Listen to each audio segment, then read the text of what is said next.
گزشتہ خطبات میں نکاح کے سلسلے میں چند باتیں عرض کی گئی تھی کہ نکاح ایک انسانی ضرورت ہے اور نکاح ایک اہم اور عظیم عبادت بھی ہے، اور اس کے عبادت ہونے کے پہلو ہی کی وجہ سے شریعت نے نکاح کو مسجدوں میں کرنے کا حکم فرمایا ہے۔ یہ حکم مستحب کے درجے کا ہے، یعنی واجب نہیں، کریں تو بہتر ہے، نہ کریں تو بھی کوئی گناہ نہیں،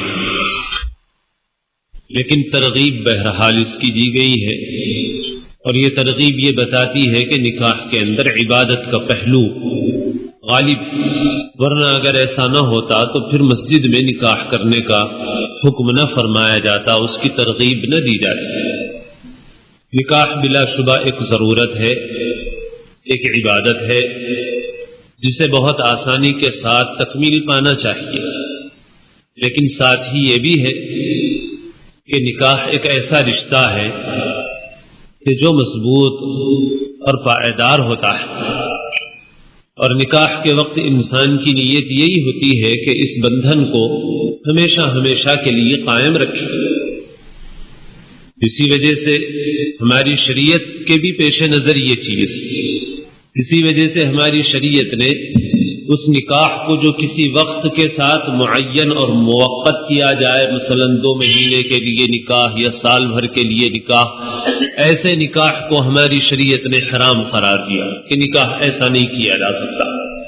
معلوم ہوا کہ نکاح تو ایک پائیدار اور ایک مستقل رشتہ ہے، اور اس نکاح کے ساتھ بہت سے عظیم مقاصد بھی انسان کے وابستہ ہیں کہ انسان اس کے ذریعے سے یہ چاہتا ہے کہ نیک اور صالح اولاد اللہ عز و جل عطا فرمائے، جو دینی، اخلاقی، روحانی اعتبار سے بہتر ہو۔ تو ظاہر ہے کہ جب نکاح کے لیے یہ عظیم مقاصد بھی ہیں، اور نکاح ایک مستقل رشتہ ہے اور اس کو زندگی بھر نبھانا ہے، یہی نیت انسان کی نکاح کے وقت ہوتی ہے، تو پھر ظاہر ہے کہ چلتے پھرتے اندھادھن بغیر دیکھے سمجھے غور و فکر کے کوئی آدمی نکاح کر لے، یہ کوئی فطری بات نہیں ہوگی، بلکہ اس کے لیے کچھ غور و فکر کی بھی ضرورت ہے، کچھ اہتمام کی بھی ضرورت ہے، کچھ سامان کی بھی ضرورت ہے، بلا شبہ ہے۔ تو اس کے لیے کیا اہتمام چاہیے اور کیا فکر چاہیے، اور نکاح کے لیے کیا سامان چاہیے، اس سلسلے کی کچھ باتیں آج کی اس مجلس میں عرض کی جائیں گی انشاءاللہ۔ اللہ عز و جل صحیح اور مناسب بات جو موقع کے اعتبار سے مناسب ہو، ہمارے لیے مفید ہو، اخلاص کے ساتھ کہنے کی توفیق نصیب فرمائے۔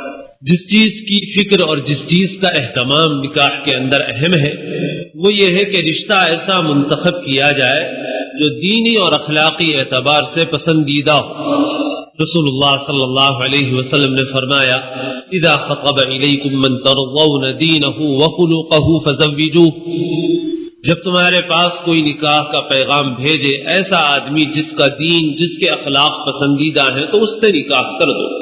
اور ایک حدیث میں آپ صلی اللہ علیہ وسلم نے فرمایا کہ تنکح المرأة لأربع، لمالها ولجمالها ولحسبها ولدینها فاظفر بذات الدین تربت یداک۔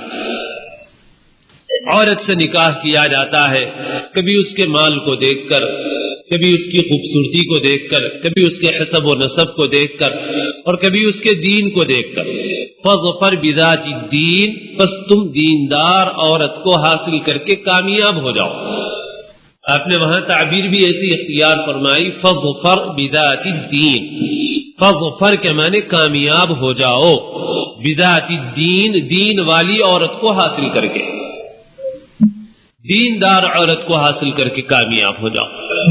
تو ان حدیثوں میں آپ صلی اللہ علیہ وسلم نے جس چیز کی طرف متوجہ فرمایا وہ یہ ہے کہ رشتے کے انتخاب میں دین اور اخلاق کو سب سے اعلیٰ فوقیت حاصل ہوگی۔ آدمی اس کی فکر کرے، اس کا اہتمام کرے، اور پھر شریعت نے اور چیزوں کی بھی رعایت رکھی ہے انسانی فطرت کا لحاظ رکھتے ہوئے۔ ویسے اللہ کے نزدیک کوئی بڑا اور چھوٹا نہیں ہے کسی بنیاد پر سوائے تقویٰ کے، ان اکرمکم عند اللہ اتقاکم، لیکن دنیا میں نباہ کے لیے بعض اور چیزیں بھی پیش نظر ہوتی ہیں، جیسے میاں بیوی کے درمیان مالی اعتبار سے بھی کچھ حد تک یکسانیت ہو، دونوں خاندانوں کے رہن سہن میں یکسانیت ہو، وغیرہ وغیرہ۔ اسی کو مسئلہ کفاءت کہا جاتا ہے، فقہ میں لکھا جاتا ہے کہ بھئی جب نکاح کیا جائے تو اپنا کفو یعنی اپنا برابر والا دیکھا جائے۔ تو اپنا برابر والا دیکھنے کا حکم اس لیے نہیں ہے شریعت میں کہ جو ان چیزوں میں ہمارے برابر نہیں وہ حقیر، بلکہ شریعت نے ان چیزوں کا حکم ہماری فطرت کی رعایت رکھتے ہوئے دیا ہے تاکہ اس رشتے کے اندر زیادہ سے زیادہ مناسبت اور پائیداری پیدا ہو۔ یہی وجہ ہے کہ اس کی ترغیب دی جاتی ہے کہ بھئی دیکھو برابر والوں کو ضرور دیکھو، یعنی اپنا ان کا برابر اعتبار سے میل جول ہو سکتا نہیں، اس کی رعایت رکھی جائے۔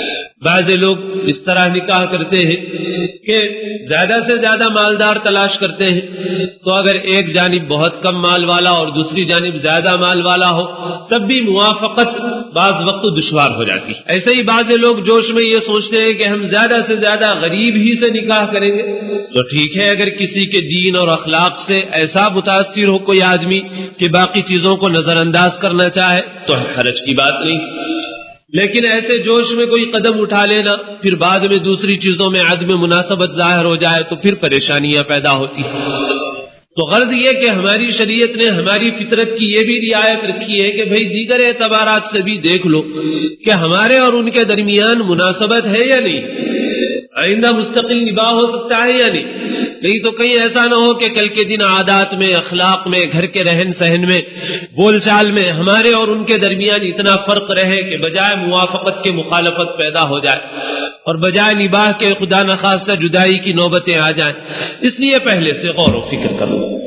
تو غرض یہ کہ آدمی دین کو، اخلاق کو، معاشرت اور رہن سہن کے اعتبار سے ہم سے مناسبت ہو سکتی ہے یا نہیں ہو سکتی، ان چیزوں کو پیش نظر رکھ کر غور و فکر کر کے رشتے کا انتخاب کرے۔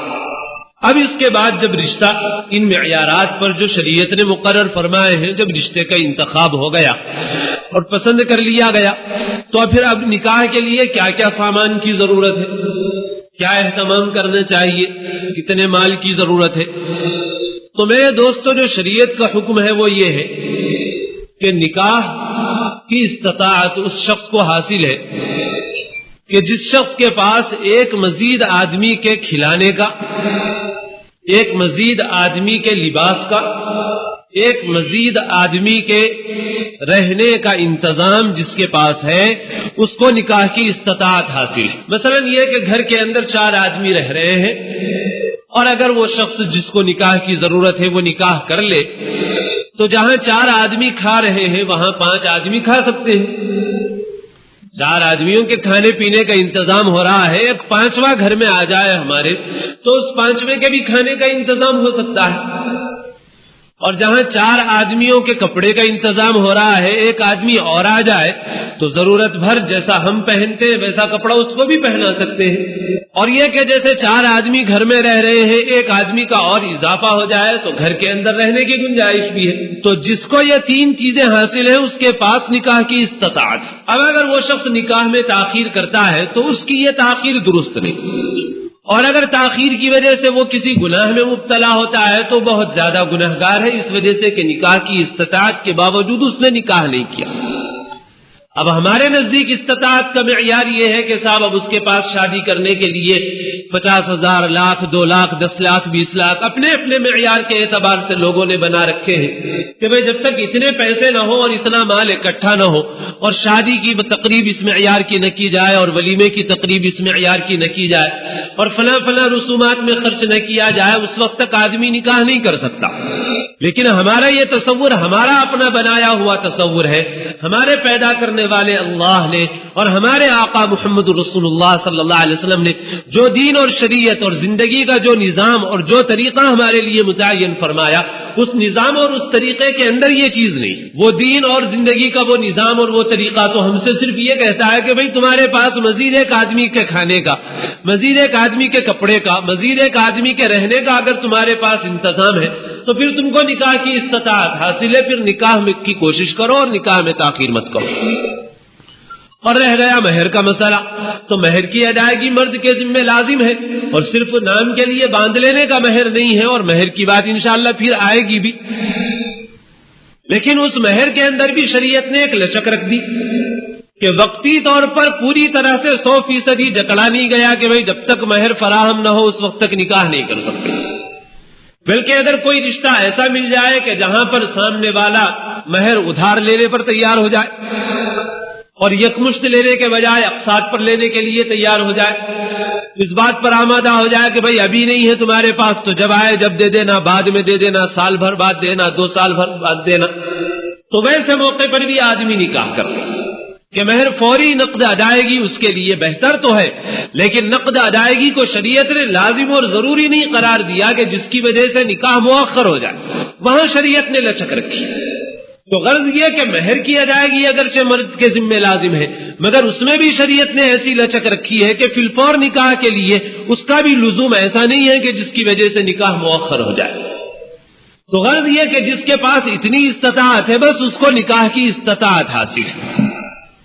اب اتنا سامان بھی اگر کسی کے پاس نہیں تو وہ اتنا سامان کرے اور اس کی فکر کرے، گھر کا انتظام کر لے، کمائے، کوشش کرے کہ مکان کا انتظام ہو جائے، کمائی کم ہے تو کچھ کمائی بڑھا لے کہ کھانے کپڑے کا انتظام ہو جائے۔ بس اگر اللہ نے اتنا دے دیا کہ مزید ایک فرد کا انتظام ہو سکتا ہے تو بس اس کو نکاح کی استطاعت حاصل۔ اور رسول اللہ صلی اللہ علیہ وسلم فرماتے ہیں کہ جس کو نکاح کی استطاعت حاصل ہو پھر اسے نکاح میں دیر نہیں کرنا چاہیے۔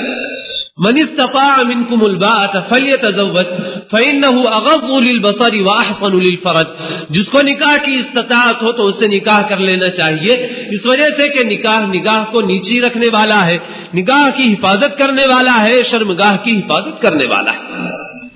اب جو اتنی استطاعت کے باوجود نکاح میں تاخیر کرتا ہے اور اس کے نتیجے میں بدنگاہی میں مبتلا ہوتا ہے اور خدا نخواستہ اور آگے بڑھ جاتا ہے، تو ایسے گناہوں میں مبتلا ہو کر وہ گناہ بالائے گناہ کا مرتکب ہو رہا ہے، گناہ پر گناہ کا مرتکب ہو رہا ہے۔ اللہ نے اسے نکاح کی استطاعت دے رکھی ہے اور نکاح کا سامان اللہ نے اس کو دے رکھا ہے، اس کے باوجود اپنے نکاح کو مؤخر کر رہا ہے اور نکاح نہ کرنے کی وجہ سے اس کے نتیجے میں پیدا ہونے والی غلطیوں میں مبتلا ہو رہا ہے، تو وہ گناہگار ہو رہا ہے اور اس کا گناہ بڑھتا جا رہا ہے۔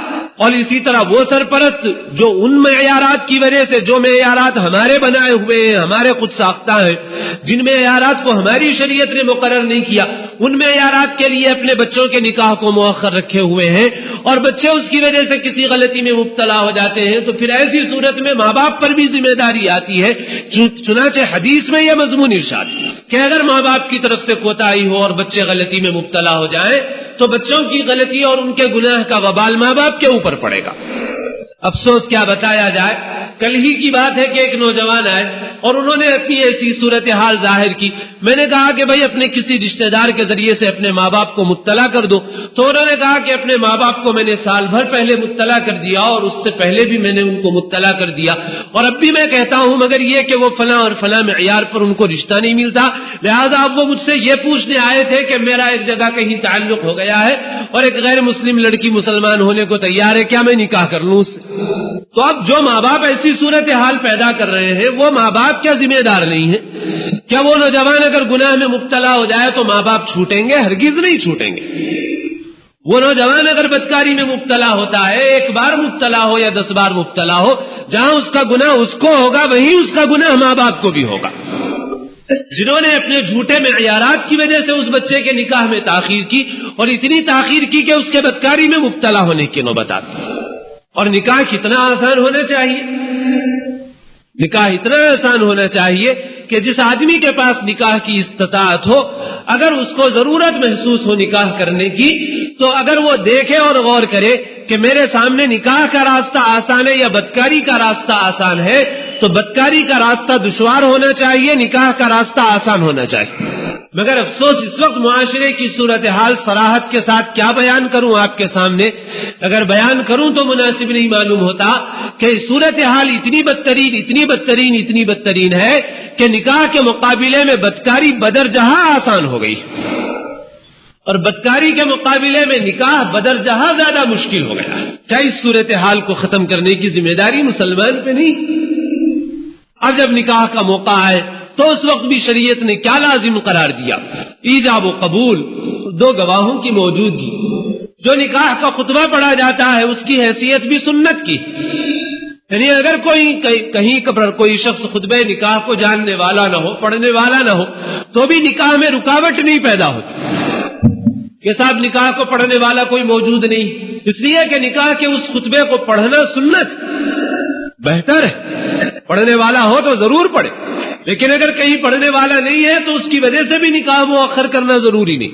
بس ایک طرف سے ایجاب ہو کہ میں نے نکاح کیا، یا لڑکی کا وکیل کہے کہ میں نے اپنی لڑکی کو تمہارے نکاح میں دیا وکالتاً، اور سامنے والا کہے کہ میں نے قبول کیا، اس کو کہتے ہیں ایجاب و قبول۔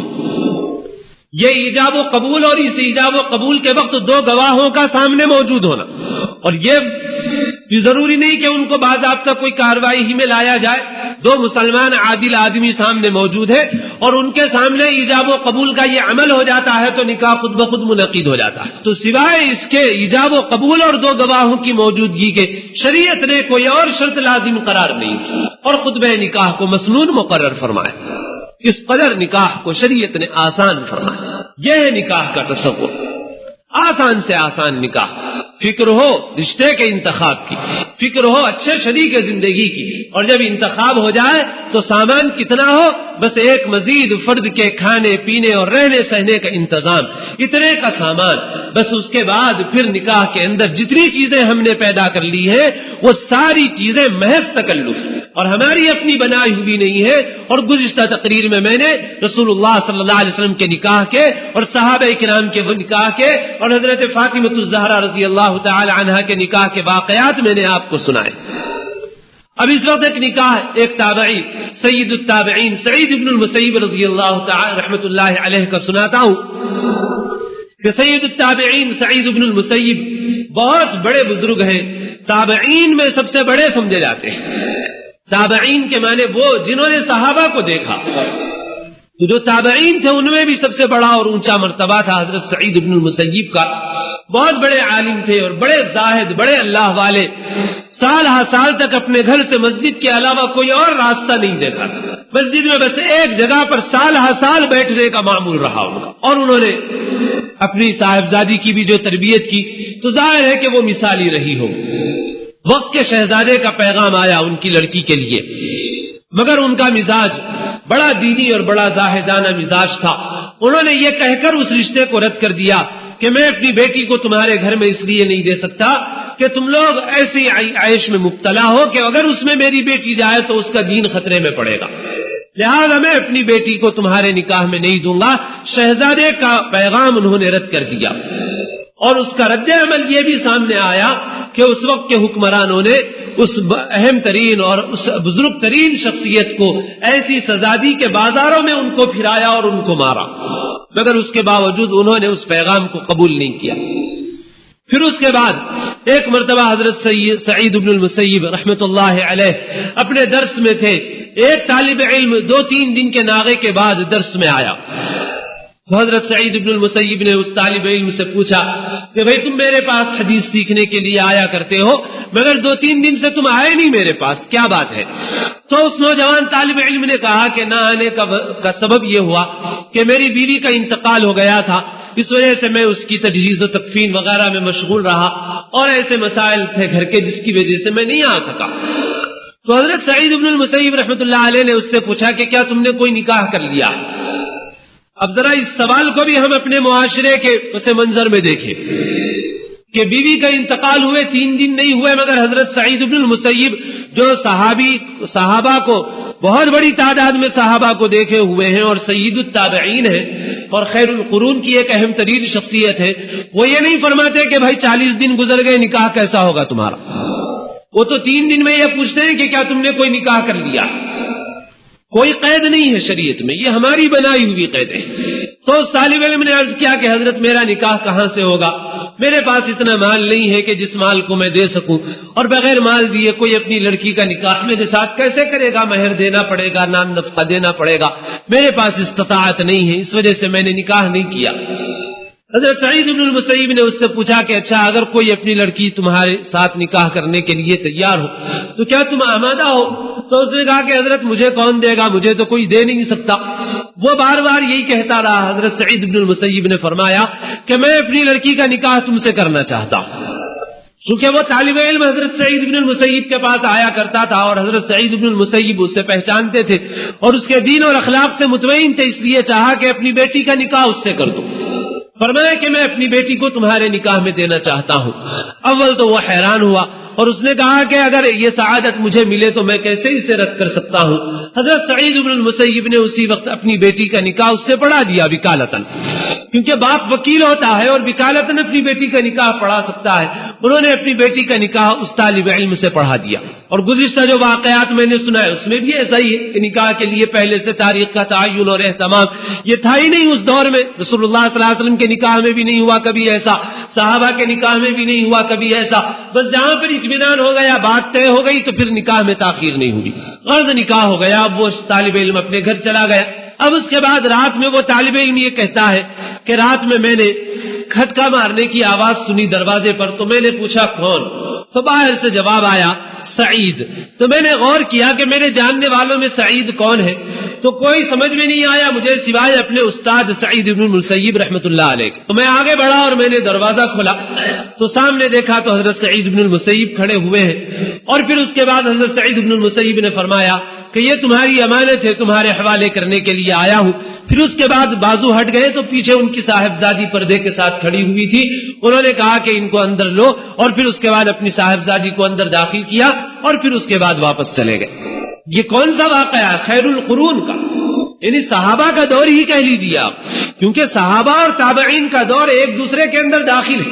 تو اس طرح سے نکاح کیا انہوں نے. غرض اس دور کے اندر نکاح کا وہ تصور جو ہم نے بنایا وہ تصور تھا ہی نہیں، اور وہ تصور ہمارے دین کے اندر نہیں، وہ تصور ہمارا اپنا بنایا ہوا تصور ہے.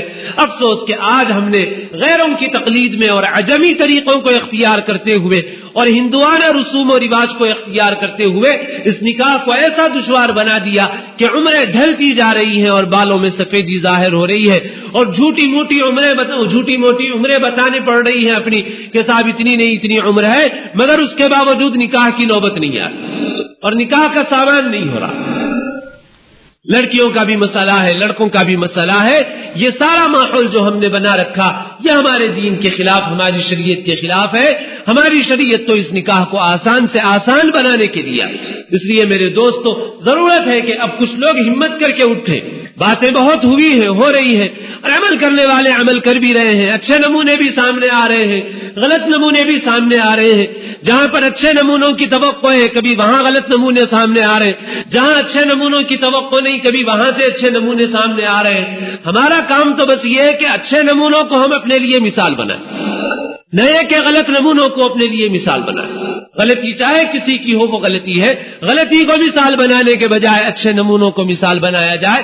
کچھ دنوں پہلے ایک جگہ میں نے کچھ باتیں عرض کی تو میں نے ہفتے کے دن تقریر کی اور اس مجلس کے اندر ایک ایسا نوجوان موجود تھا کہ جو زیادہ دیندار قسم کا بھی نہیں سمجھا جاتا تھا اور عام نوجوانوں میں سے، اور اس کا رشتہ طے ہو گیا تھا اور یہ طے تھا کہ 2 سال کے بعد نکاح ہوگا. میں نے جب یہ مضامین وہاں پر بیان کیے تو جہاں میں نے تقریر کی تھی وہاں ایک عالم دین رہتے ہیں، انہوں نے پیر کے دن مجھے عشاء کے بعد فون کیا. ہفتے کو میں نے یہ باتیں عرض کی تھی، پیر کے دن بعد عشاء مجھے فون کیا اور فون کر کے یہ بتایا کہ مغرب کے بعد میں نے اس نوجوان کا نکاح پڑھا دیا ہے. 2 سال کے بعد نکاح طے تھا، مگر جب آپ کی یہ باتیں ان لوگوں نے سنی، اس کے سرپرست بھی موجود تھے، تو ان سب نے جا کر مشورہ کیا کہ 2 سال تک انتظار کرنے کی ضرورت نہیں ہے، بس ابھی جیسا ہو ویسا نکاح کر لیا جائے. چنانچہ انہوں نے آج ہی نکاح کر لیا اور میں نکاح پڑھا کر آپ کو اطلاع کر رہا ہوں.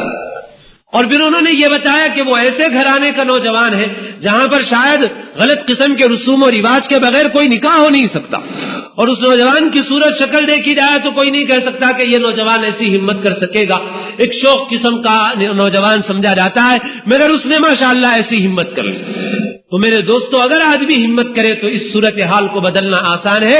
ہم میں سے ہر شخص نے ایک غلطی یہ کر رہا ہے کہ غلط نمونوں کو اپنے لیے مثال بنا رہا ہے اور اچھے نمونوں کو چھوڑ رہا ہے، اور اس غلطی میں اضافہ کرتا جا رہا ہے بجائے اس کے اچھے نمونوں کو اپنے لیے مثال بنائے اور خود اچھے نمونے پیش کرنے کی کوشش کرے اور جس قدر ہو سکے اپنی طرف سے کسر نہ چھوڑے اور کوتاہی نہ کرے اور نکاح کو آسان سے آسان بنائے. اور اللہ نے اگر مال دیا ہے تو اس مال کو صرف کرنے کے بہت سے مواقع ہیں اور بہت اچھے مواقع ہیں جن میں آپ کو اجر و ثواب بھی ملے گا اور آپ کے دوستوں اور رشتہ داروں کی ضروریات زیادہ بہتر طریقے سے پوری ہو سکیں گی. آپ ان کو اس طریقے پر صرف کیجئے. اللہ نے مال دیا ہے تو مال کے کمانے کا بھی سوال ہوگا کہ کہاں سے کمایا, اور یہ بھی سوال ہوگا کہ کہاں صرف کیا. اس مال کے خرچ کرنے کا اور شان و شوکت کے دکھانے کا اور اپنی بڑائی کا سکہ جمانے کا موقع نہیں ہے نکاح. نکاح تو ایک ضرورت ہے اور ایک عبادت ہے. اس ضرورت اور عبادت کی تکمیل کے لیے شریعت نے جن چیزوں کو اہم قرار دیا بس ان چیزوں کو اہمیت دیجیے اور باقی سب چیزوں کو ختم کیجیے. اور جب ہم ایسا کریں گے تو انشاءاللہ ہمارے معاشرے میں عفت ہوگی, عصمت ہوگی, آبرو کی حفاظت ہوگی, نگاہ بھی پاکیزہ ہوگی, قلب بھی پاکیزہ ہوں گے. اور کتنی گندگیاں اور کتنی خرابیاں ہیں جن سے ہمارے گھروں اور محلوں اور ہمارے معاشرے کو نجات ملے. اللہ مجھے آپ کو سب کو اپنے دین کا صحیح علم, صحیح فہم اور اس کے مطابق عمل کرنے کی توفیق نصیب فرمائے. اس وقت ایک اعلان ہے. ہمارے ایک دوست ہیں مفتی جلال الدین صاحب, کھمم میں رہتے ہیں. ان کے بھائی کو کچھ مرض لاحق ہو گیا, اس کی اطلاع ملی ہے. دعا فرمائیے کہ اللہ موصوف کو صحت کاملہ عاجلہ مستمرہ عطا فرمائے اور تمام بیماروں کو اللہ تعالی صحت کاملہ عاجلہ مستمرہ عطا فرمائے. مقروضوں کے قرض کی ادائیگی کے اسباب پیدا فرمائے. بے روزگاروں کو حلال روزگار نصیب فرمائے. بے نکاحوں کو مناسب رشتے عطا فرمائے اور سادگی کے ساتھ شریعت کے احکام کے مطابق نکاح کی توفیق اللہ تعالی نصیب فرمائے. ہم میں سے ہر ایک کی جملہ جائز حاجات و مقاصد کو اللہ تعالی اپنے فضل و کرم سے پورا فرمائے. کہ ہمارا دین ایسا ہے کہ اس دین نے ہماری پوری زندگی کو عبادت بنانے کا راستہ ہمارے لیے آسان فرمایا ہے کہ ہم اپنی طبعی انسانی فطری ضرورتوں کو صحیح نیت کے ساتھ اور اس طریقے کے مطابق جو طریقہ جناب محمد رسول اللہ صلی اللہ علیہ وسلم کا لایا ہوا سکھایا ہوا ہے, بس اس طریقے کے مطابق اپنی ضرورتوں کی تکمیل سے ایک انسان کی پوری زندگی عبادت بن جاتی ہے. اس کا کھانا پینا سونا جاگنا, بازار میں کمانا, بچوں میں ہنسنا بولنا, ہر چیز عبادت بن جاتی ہے. مگر اس کے لیے بس شرط یہی ہے کہ انسان اپنی نیت کو اور اپنے قلب کے قبلے کو درست کرے اور اپنے عمل کو اس شریعت اور سنت کے مطابق کرے جو محمد رسول اللہ صلی اللہ علیہ وسلم لے کر آئے. اس طرح سے انسان کی پوری زندگی عبادت بن جاتی ہے.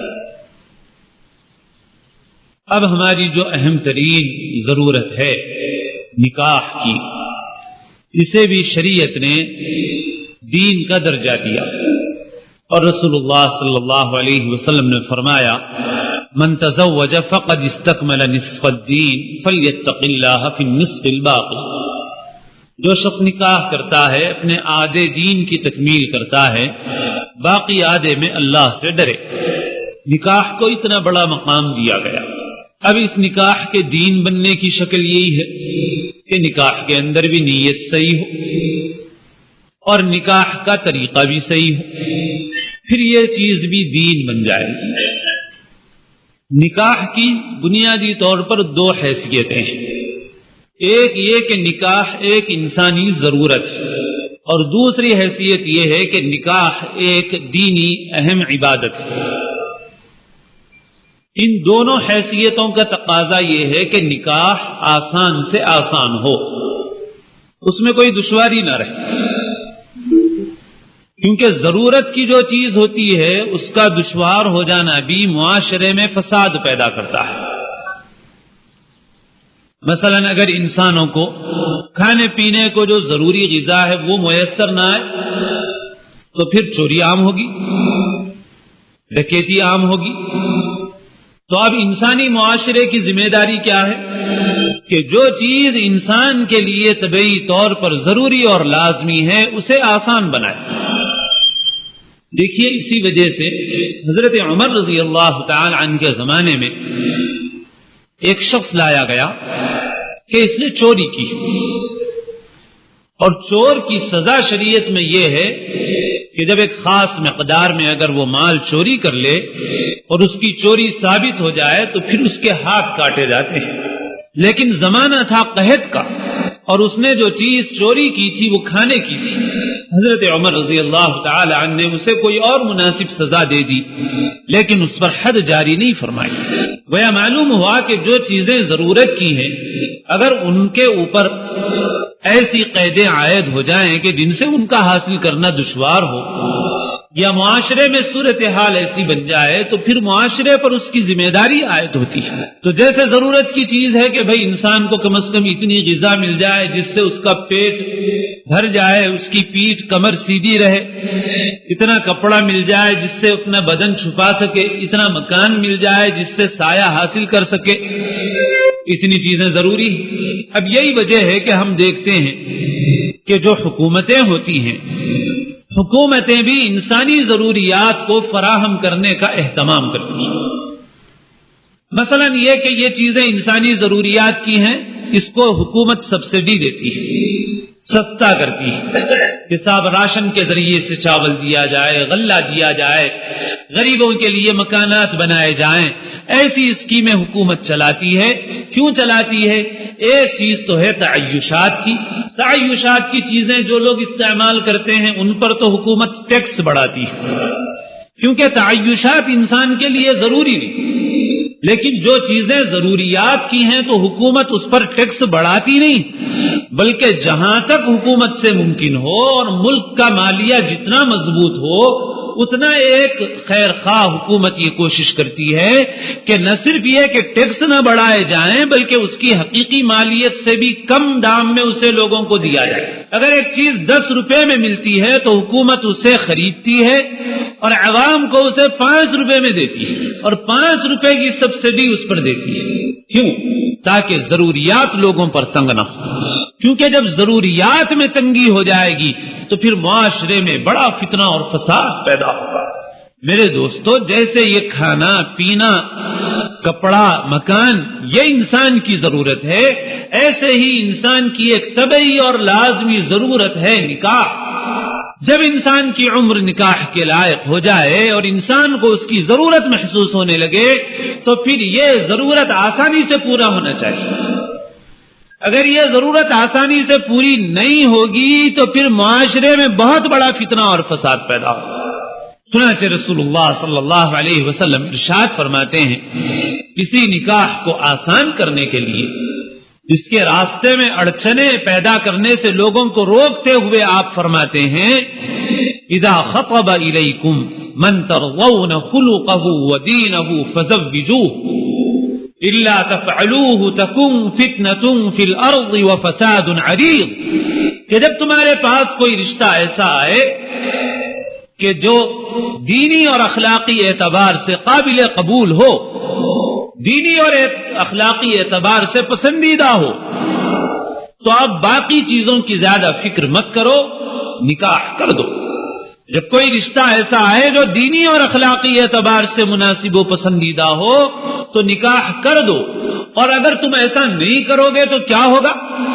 آپ نے یہ نہیں فرما دیا وہاں صرف کہ تم کو بہت گناہ ہوگا، بلکہ آپ یہ فرماتے ہیں الا تفعلوه، اگر تم ایسا نہیں کرو گے تکن فتنة فی الارض وفساد عریض، تو زمین میں بڑا فتنہ اور بڑا فساد پیدا ہوگا۔ فساد کا لفظ بھی معروف ہے ہمارے لیے، فتنے کا لفظ بھی معروف ہے، عریض کا لفظ بھی اردو میں استعمال ہوتا ہے۔ عریض کے معنی جو طویل و عریض ہو، چوڑا، پھیلا ہوا، دور رس اثرات رکھنے والا۔ آپ یہ فرماتے ہیں کہ جب تم نکاح میں دشواریاں پیدا کرو گے تو پھر کیا ہوگا؟ زمین میں بڑے فتنے پیدا ہوں گے اور بڑا فساد پیدا ہوگا جس کے اثرات بہت دور تک جائیں۔ تو غرض اس انسانی ضرورت کا تقاضا یہ ہے کہ اس ضرورت کو آسان سے آسان کیا جائے، اس ضرورت کی تکمیل میں دشواریاں نہ ہوں۔ اور جو دوسری حیثیت ہے نکاح کی، عبادت، اس کا تقاضا بھی یہ ہے کہ وہ عبادت بھی آسان ہو، کیونکہ اللہ عز و جل نے دین میں جن چیزوں کو بطور عبادت مقرر فرمایا ہے اس میں انسانوں کی استطاعت، ان کی طاقت کی پوری رعایت رکھی۔ اگر ایک آدمی بیمار ہے، وضو نہیں کر سکتا تو شریعت اسے کہتی ہے تیمم کر لو۔ کھڑے ہو کر نماز نہیں پڑھ سکتا، بیٹھ کے نماز پڑھ لو۔ بیٹھ کے نہیں پڑھ سکتے، لیٹ کر سر کے اشارے سے جب تک نماز پڑھ سکتے ہو نماز پڑھ لو. آسانی دیتی ہے شریعت. ایسے مقام پر ہو کہ جہاں قبلہ کوئی بتانے والا نہیں، تم کو بھی معلوم نہیں کہ قبلہ کدھر ہے، غور کر کے اندازہ کرو، تھوڑی دیر سوچو، کچھ چیزیں قرائن ہوں تو ان سے اندازہ لگانے کی کوشش کرو، پھر اس کے بعد جدھر تم کو سمجھ میں آ رہا ہے کہ ادھر قبلہ ہوگا ادھر نماز پڑھ لو. اگر نماز کے دوران کوئی جاننے والا آ کر تم سے کہہ دے کہ قبلہ ادھر نہیں ہے ادھر ہے، تو جدھر وہ کہہ رہا ہے ادھر نماز کی حالت میں ہی پھر جاؤ، پوری نماز ویسی ہو جائے گی. اور اگر نماز پڑھ لینے کے بعد کوئی آ کر کہے بھی کہ صاحب ادھر نہیں تھا قبلہ، قبلہ تو ادھر تھا، تب بھی شریعت کہتی ہے نماز ہو گئی، اب دوبارہ دہرانے کی ضرورت نہیں. غرض شریعت تو انسان کو اس کی طاقت سے زیادہ کا مکلف نہیں بناتی. یہاں نماز پڑھنے کے لیے کوئی نذرانہ پیش کرنے کی ضرورت نہیں، خرچ کرنے کی ضرورت نہیں. جن کے پاس مال ہے تو ان پر خرچ کرنے کی کچھ ذمہ داریاں، جن کے پاس نہیں ہے تو ان کے اوپر تو نہیں. غرض ہر ایک کو اللہ نے اس کی وسعت کے اعتبار سے مکلف بنایا، شریعت میں تنگی نہیں. اب جس نکاح کو شریعت نے عبادت بنایا ہو اس عبادت میں تنگی کیسے ہو سکتی ہے، اس میں دشواری کیسے ہو سکتی ہے؟ ظاہر ہے کہ اس میں تو آسانی ہونی چاہیے. تو عبادت ہونے کی حیثیت کا بھی تقاضا یہ ہے کہ نکاح آسان سے آسان ہو. چنانچہ بعض روایات کا مضمون ہے کہ نکاح کو اتنا آسان کرو کہ بدکاری اس کے مقابلے میں دشوار ہو جائے، اتنا آسان کرو. تو غرض نکاح کی یہ دو حیثیتیں ہیں، تیسری حیثیت نہیں. اب ہم نے نکاح کی حیثیت کیا بنائی ہے؟ ہم نے نکاح کی حیثیت یہ بنائی ہے کہ نکاح اپنی شان دکھانے کا ایک ذریعہ ہے، نکاح اپنی عزت بڑھانے کا ایک ذریعہ ہے، نکاح اپنی مالداری دکھانے کا ایک ذریعہ ہے. میرے دوست، شریعت نے ایسا نہیں بنایا. حضرت عبد الرحمن ابن عوف رضی اللہ تعالی عنہ صحابہ میں 10 مبشرہ میں ان 10 صحابہ میں ہیں جن کے متعلق رسول اللہ صلی اللہ علیہ وسلم نے ایک ہی مرتبہ میں ان 10 کے متعلق بشارت دی تھی کہ یہ جنتی ہیں، جن کو ہم 10 مبشرہ کہتے ہیں. ہجرت کر کے آئے مکہ مکرمہ سے. ظاہر ہے کہ جو مہاجر ہیں 10 مبشرہ میں ہیں، ابتدائی زمانے میں اسلام لانے والوں میں ہیں، وہ آپ صلی اللہ علیہ وسلم کے کس قدر قریب ہوں گے، کس قدر تعلق خاطر ہوگا آپ سے. عبد الرحمن ابن عوف رضی اللہ تعالی عنہ جب ہجرت کر کے آئے تو کچھ مال نہیں تھا، مدینہ منورہ آئے، لیکن طبیعتیں لوگوں کی مختلف ہوتی ہیں اور دین کہ احکام بھی ایسے ہیں کہ ہر آدمی سے اس کی صلاحیت کے اعتبار سے کام لیا جاتا ہے. حضرت عبد الرحمن ابن عوف رضی اللہ تعالی عنہ میں اللہ نے تاجرانہ صلاحیت رکھی تھی. جب آئے اور جس انصاری کا بھائی آپ نے بنا دیا ان کو، تو اس انصاری بھائی نے ان کو اپنا مال پیش کیا کہ بھائی یہ آدھا مال میرا تم رکھ لو. تو حضرت عبد الرحمن ابن عوف رضی اللہ تعالی عنہ نے کہا کہ بھائی مجھے تو بازار کا راستہ بتاؤ کہ کدھر، اور بہت تھوڑا سرمایہ لے کر وہ بازار میں گئے اور تجارت شروع کی، اور ایسی تجارت کی ماشاءاللہ کہ وہ بڑے تاجروں میں شمار ہونے لگے. اللہ نے مال بھی خوب کیا. کہاں ہجرت کر کے آئے تھے اور کہاں اب ان کا شمار مالداروں میں ہوتا ہے. اپنا وطن چھوڑ کے آئے، اپنا گھر چھوڑ کے آئے. 10 مبشرہ میں، مہاجرین اولین میں، سابقین اولین میں، مہاجرین میں آپ صلی اللہ علیہ وسلم سے کیسا تعلق ہم سوچ سکتے ہیں، کچھ نہ کچھ اندازہ اس کا کر سکتے ہیں. مگر اس کے باوجود مدینہ منورہ کی چھوٹی سی بستی، کتنی بستی تھی معلوم ہے آپ؟ لوگ کہتے ہیں کہ آج جس قدر مسجد نبوی ہے رسول اللہ صلی اللہ علیہ وسلم کے زمانے میں پورا مدینہ منورہ اتنا، پورا مدینہ منورہ اتنا تھا جتنا آج مسجد نبوی. اتنی چھوٹی سی بستی، اور آپ سے زیادہ کوئی مبارک شخصیت ان کے لیے نہیں، اور آپ سے زیادہ قلبی تعلق اور کس سے ہو سکتا ہے ان کو. مگر اس کے باوجود ان کے پاس نکاح کا وہ تصور تھا ہی نہیں جو تصور ہمارے پاس دین سے دوری کے نتیجے میں اور عجمی اثرات کے نتیجے میں پیدا ہوا ہے۔ حضرت عبد الرحمن ابن عوف ایک مرتبہ آئے، خوشبو جو لگائی تھی تو اس کے کچھ دھبے کپڑوں پر پڑے ہوئے تھے۔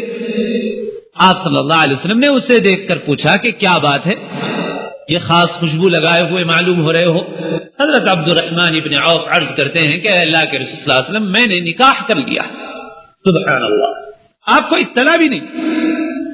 ہم ناراض ہوتے ہیں کہ صاحب ہم کو آپ نے کیوں اطلاع نہیں کی، وہاں نکاح کا ایسا تصور تھا ہی نہیں۔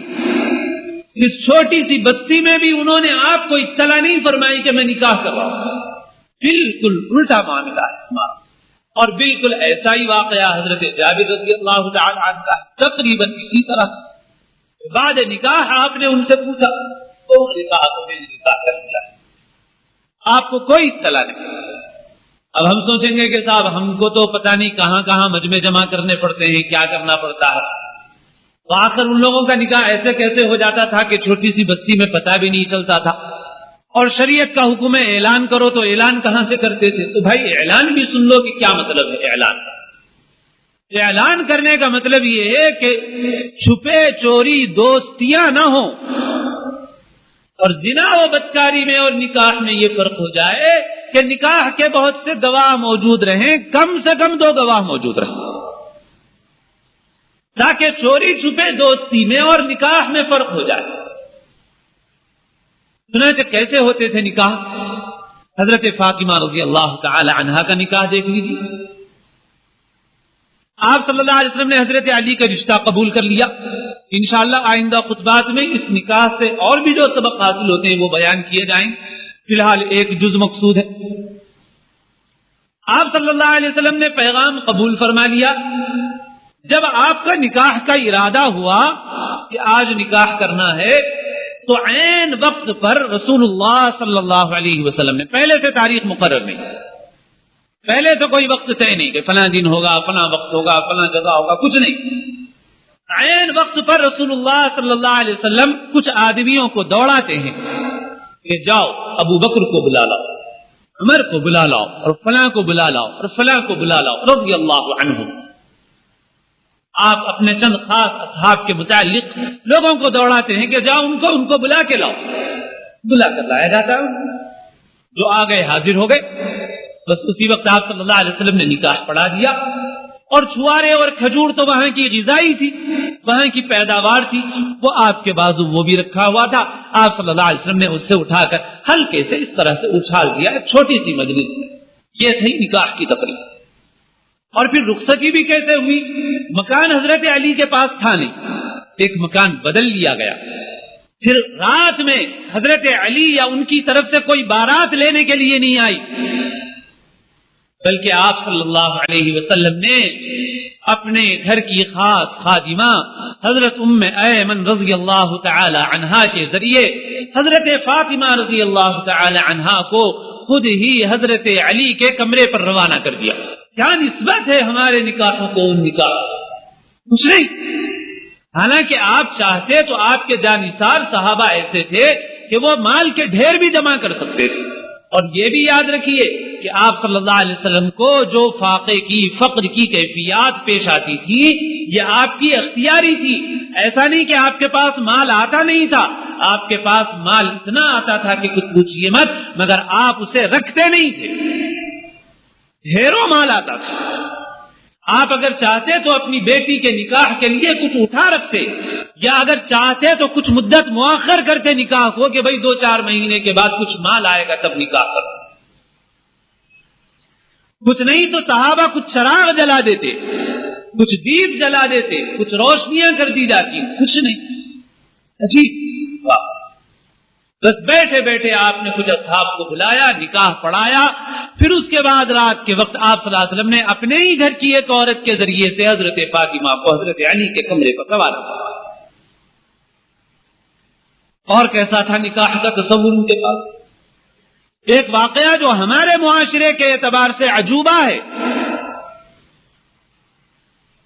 حضرت ابو الدرداء حضرت سلمان فارسی رضی اللہ تعالی عنہما، حضرت سلمان فارسی اپنے دوست حضرت ابو الدرداء کو یہ کہتے ہیں کہ ابو الدرداء فلاں گھر میں معلوم ہوا کہ ایک لڑکی ہے، میں وہاں اپنا پیغام دینا چاہتا ہوں، تم جاؤ میرا پیغام پیش کرو۔ حضرت ابو الدرداء پہنچے اس گھر میں، جا کر کہا کہ میں سلمان کا بھیجا ہوا ہوں رضی اللہ عنہ، اور اس لیے آیا ہوں کہ وہ آپ کی لڑکی سے نکاح کرنا چاہتے ہیں اگر آپ کو منظور۔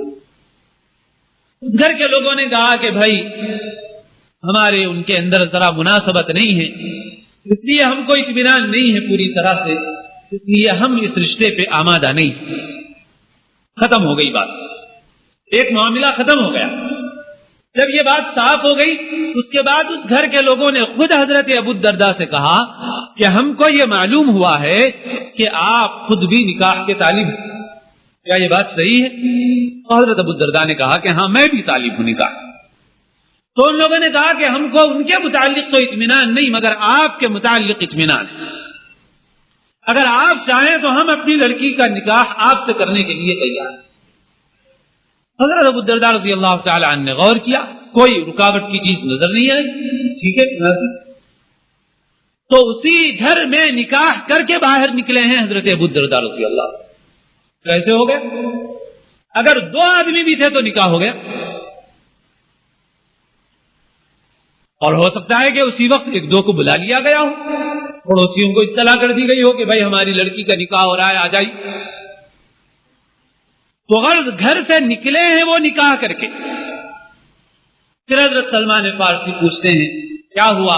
تو حضرت ابو الدرداء کہتے ہیں کہ مجھے شرم آ رہی، کیسے کہوں؟ حضرت سلمان کہتے ہیں کہ بتا دو بھائی شرم کی کیا بات ہے۔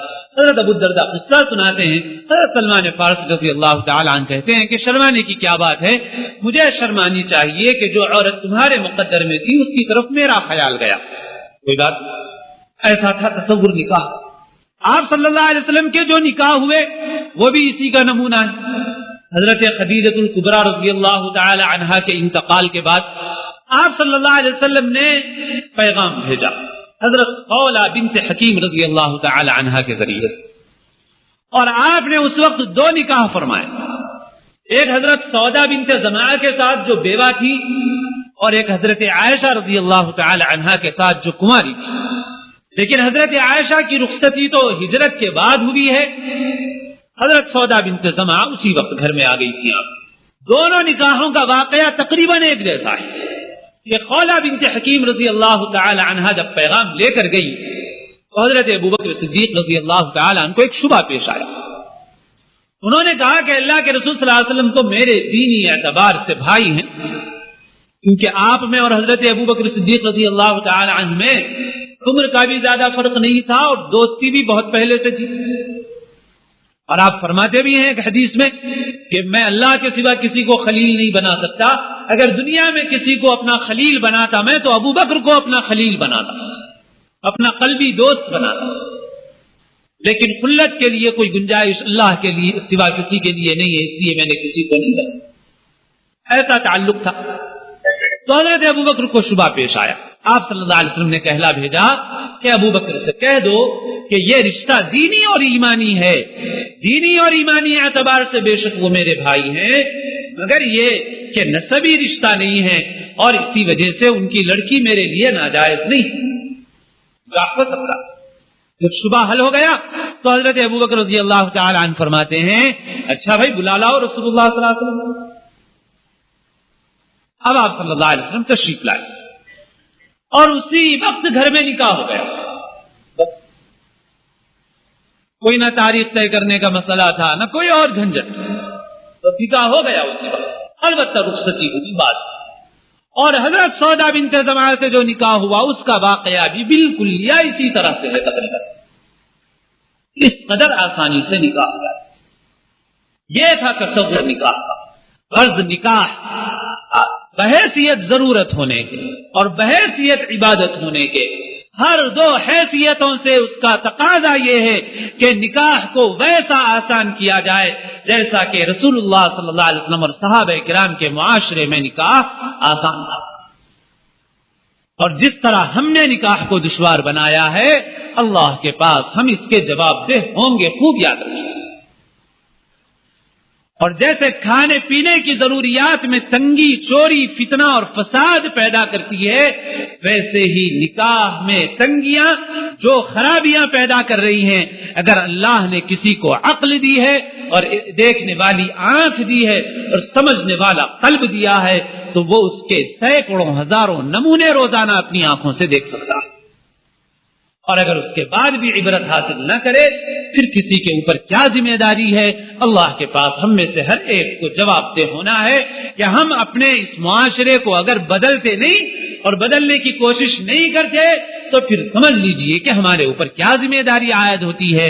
ہم میں سے ہر شخص اپنے اس تعلق کو سامنے رکھتے ہوئے جو اس کا اپنے پالنے والے اپنے اللہ سے اور اپنے نبی سیدنا محمد رسول اللہ صلی اللہ علیہ وسلم سے ہے، سب کو ہٹا کر تنہائی میں اپنے گریبان میں منہ ڈال کر اس تعلق کو درمیان میں رکھتے ہوئے سوچے کہ جس شریعت نے نکاح کو اتنا آسان کیا تھا اس شریعت کی طرف انتساب اپنا کرتے ہوئے بھی نکاح کو دشوار کرنے یا نکاح کی دشواریوں کو باقی رکھنے کا کام اگر میں کرتا ہوں تو پھر میرا یہ تعلق کیسا ہے؟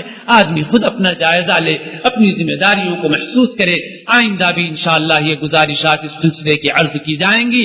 آپ حضرات ذرا جلدی بھی تشریف لائیں تو انشاءاللہ اہم چیزیں چھوٹنے نہیں پائیں گی۔ اللہ مجھے آپ کو سب کو عمل کی توفیق نصیب فرمائے۔ اس وقت کہ اللہ